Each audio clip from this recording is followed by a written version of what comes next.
Καλώς ήρθατε στις Μουσικοϊστορίες, μια σειρά podcast από τα Ε1 του 13ου Δημοτικού Σχολείου Σταυρούπολης Θεσσαλονίκης. Σε κάθε επεισόδιο ανακαλύπτουμε μαζί το ρόλο της μουσικής στις ζωές των δικών μας ανθρώπων. Πριν 65 χρόνια, στο Λαγκαδά Θεσσαλονίκης, γεννήθηκε η γιαγιά μου η Δήμητρα. Την αγαπώ τη γιαγιά μου και εκείνο που την κάνει ξεχωριστή είναι η αφοσίωση που έχει στην οικογένεια και φυσικά οι μαγειρικές της ικανότητες. Yummy. Το μεγαλύτερο μέρος της ζωής της το έζησε στη Θεσσαλονίκη. Όταν έμαθε πως θα της έπαιρνα συνέντευξη, ξαφνιάστηκε και χάρηκε για τον χρόνο που θα της αφιέρωνα. Το τραγούδι που έχει σημαδέψει τη ζωή μου τα τελευταία χρόνια είναι το «Όλα σε θυμίζουν» της Χάρης Αλεξίου. Μετά την απώλεια του άντρα μου, πιάνω τον εαυτό μου να το τραγουδάει συχνά. Θα συμφωνήσω με τη γιαγιά μου, γιατί αν ήμουν στη θέση της και εμένα αυτό θα ήταν το αγαπημένο μου τραγούδι. Μου έκανε ιδιαίτερη εντύπωση ότι η μουσική για τη γιαγιά μου είναι μαγεία. Αισθάνθηκα ότι από τη μουσική της ξυπνάνε αναμνήσεις.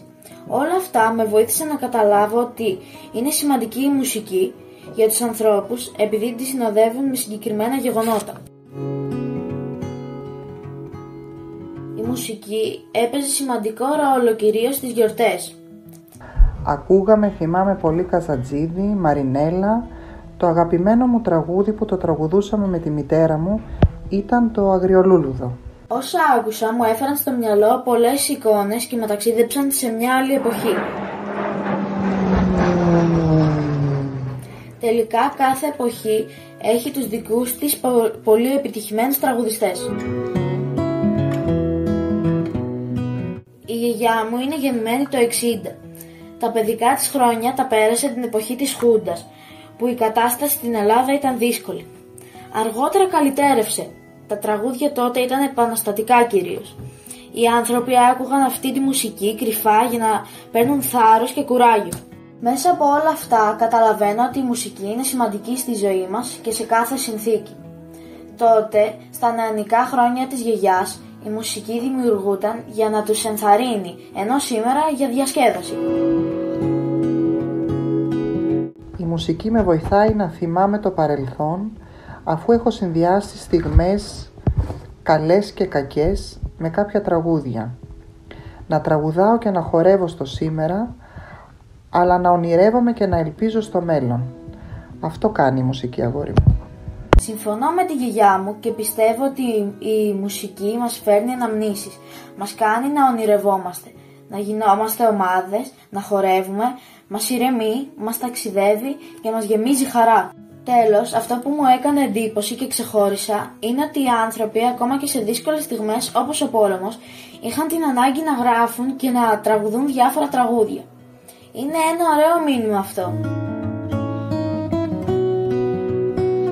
Γιαγιά, θα ήθελα και μια τελευταία χάρη. Να μου τραγουδήσεις λίγο το αγαπημένο σου τραγούδι. Καλά. Όλα σε θυμίζουν απλά και αγαπημένα πράγματα δικά σου καθημερινά, σαν να περιμένουν κι αυτά μαζί με μένα, να έρθεις κι ας χαράξει για στερνή φορά. Ευχαριστώ πολύ, αγόρι μου.